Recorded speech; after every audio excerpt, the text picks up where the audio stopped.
ఇటీవల కురిసిన భారీ వర్షాల కారణంగా ఖమ్మం జిల్లాలో మున్నేరు వాగు ఉధృతంగా ప్రవహిస్తుంది. ఖమ్మంలోని 20 కాలనీలకు పైగా వరద నీటిలో చిక్కుకోగా భారీగా ఆస్తి నష్టం జరిగింది. ఈ నేపథ్యంలో ఖమ్మం, మహబూబాబాద్, వరంగల్ జిల్లాల్లో కేంద్ర మంత్రులు శివరాజ్ సింగ్ చౌహాన్, బండి సంజయ్లు ఏరియల్ సర్వే నిర్వహించనున్నారు. నేడు ఖమ్మంలో కేంద్ర మంత్రులు పర్యటించనున్నారు. వరద ప్రభావిత ప్రాంతాల్లో పర్యటించి వరద నష్టంపై సమీక్షిస్తారు. కేంద్ర మంత్రులతో కలిసి డిప్యూటీ సీఎం భట్టి విక్రమార్క, తుమ్మల నాగేశ్వరరావు, పొంగులేటి శ్రీనివాసరెడ్డిలు పర్యటనలో పాల్గొంటారు. ఖమ్మం నగరానికి జరిగిన నష్టాన్ని కేంద్ర మంత్రులకు వివరించనున్నారు.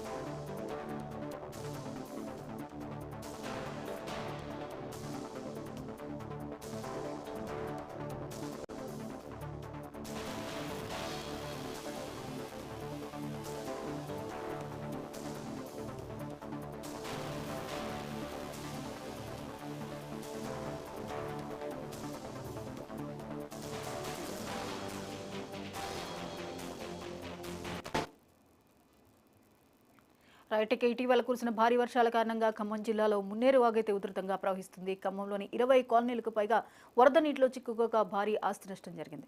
ఈ అంశంపై మరిన్ని వివరాలని లైవ్లో అందించడానికి మా ప్రతినిధి చిరా రవి సిద్ధంగా ఉన్నారు. రవి, చెప్పండి, ఖమ్మంలో పరిస్థితి చాలా దారుణంగా ఉంది. మున్నేరు వాగు ఉధృతంగా ప్రవహిస్తున్న నేపథ్యంలో కాలనీలన్నీ జలమయమైనటువంటి పరిస్థితి. వివరాలేంటి? ఇప్పుడు అక్కడ సిచ్యువేషన్ ఎలా ఉంది? ఇప్పటికే ఏదైతే వరద ముప్పు ప్రాంతాలు మొత్తం కూడా ఖమ్మంలో ఉన్నటువంటి వరద ముప్పు ప్రాంతాలు జలమయమైపోవడం తోటి ఇప్పటినే ఏదైతే గతంలో రాష్ట్ర ముఖ్యమంత్రి రేవంత్ రెడ్డి ఖమ్మం పర్యటన చేశారు. ఆ తర్వాత మొత్తం కూడా జిల్లాలో జరిగిన వరద నష్టాన్ని మొత్తం కూడా పరిశీలించి బాధితులకి అండగా ఉంటామని హామీ ఇచ్చారు. 10,000 నష్టపరిహారాన్ని, 4 లక్షల రూపాయల అంటే చనిపోయినటువంటి వాళ్ళకి నష్టం ఏదైతే వాళ్ళకి 5 లక్షలు నష్టపరిహారం కూడా ఇస్తామని చెప్పారు. దాంతో పాటుగా ఖమ్మం జిల్లాలో ఈ రోజు ఏదైతే ఉన్నదో మొత్తం కూడా ఆ వరదలో దెబ్బతిన్న ప్రాంతాలను మొత్తం కూడా కేంద్ర మంత్రి శివరాజ్ చౌహాన్, అట్లాగే కేంద్ర సహాయ మంత్రి ఏదైతే ఉన్నారో బండి సంజయ్ ఇద్దరు కూడా రాష్ట్రంలో ప్రధానంగా తెలంగాణలో ఉన్నటువంటి దెబ్బతిన్న ప్రాంతాల్లో ఖమ్మం జిల్లాలో, వరంగల్ జిల్లాలో, ప్రధానంగా మహబూబాబాద్, మిగతా ప్రాంతాల్లో మొత్తం కూడా ఏదైతే పర్యటిస్తున్నారో ప్రధానంగా ఖమ్మంలో ఉన్నటువంటి మొదటిగా ఏదైతే మధిర నియోజకవర్గంలో బట్టి విక్రమార్క, అట్లాగే రాష్ట్ర వ్యవసాయ శాఖ మంత్రి తుమ్మల నాగేశ్వరరావు, అట్లాగే సమాచార శాఖ మంత్రి, రెవెన్యూ మంత్రి అయినటువంటి పొంగులేటి శ్రీనివాసరెడ్డి అంటే కేంద్ర మంత్రులతో కలిసి రాష్ట్ర మంత్రులు మొత్తం కూడా ముందుగా ఏదైతే మధిర నియోజకవర్గంలో పర్యటన చేస్తున్నారో ఆ తర్వాతకి ఆ పాలేరులో ఉన్నటువంటి ఏదైతే ప్రధానంగా దెబ్బతిన్న పంటలు, అట్లాగే ఏదైతే ఈ వరదకి ఉధృతంగా ఏదైతే ఉన్నాయో అవి మొత్తం కూడా కాలువలు చెరువు పట్టపోయాయి. వాటితో పాటుగా ఆ గండి పెద్ద ఎన్ఎస్పి కాలువకి గండి పడ్డది. ఆ గండిని పరిశీలించనున్నారు. దాని తర్వాత ఖమ్మంలో ఉన్నటువంటి ముప్పు ప్రాంతాలైనటువంటి ఏదైతే ఉన్నాయో ఖమ్మంలో ఉన్న ముప్పు ప్రాంతాలను కూడా పరిశీలించేటువంటి అవకాశం ఉంది. ఆ తర్వాత మహబూబాబాద్ వెళ్ళటం జరుగుతుంది. మొత్తం కేంద్ర మంత్రులు ఏదైతే వరద నష్టాన్ని అంచనా వేయడం, అట్లాగే అధికారులకు ఇప్పటికే సూచనలు చేశారు.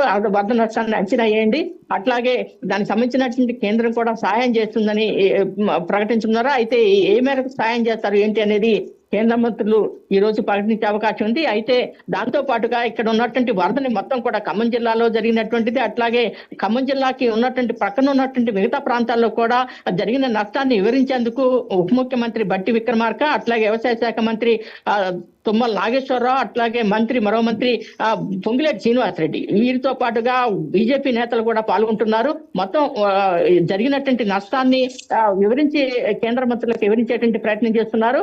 అయితే ఈ యొక్క మొత్తం కూడా ఈ వరద ప్రాంతాలలో ప్రధానంగా జరుగుతున్నటువంటి నష్టపోయినటువంటి ఒకవైపు బాధితులకి నష్టం పరిహారం అయితే అట్లాగే తక్షణ చర్యలు ఎలా ఉన్నాయి, పునరావాస కేంద్రాలు ఏంటి, అట్లాగే వాళ్ళకి తక్షణ సాయంగా ఏమవుతున్న విషయాలు కూడా వాళ్ళు ఇప్పటికే పరిశీలించే అవకాశాలు అయితే ఉన్నాయి. Right, thank you Ravi.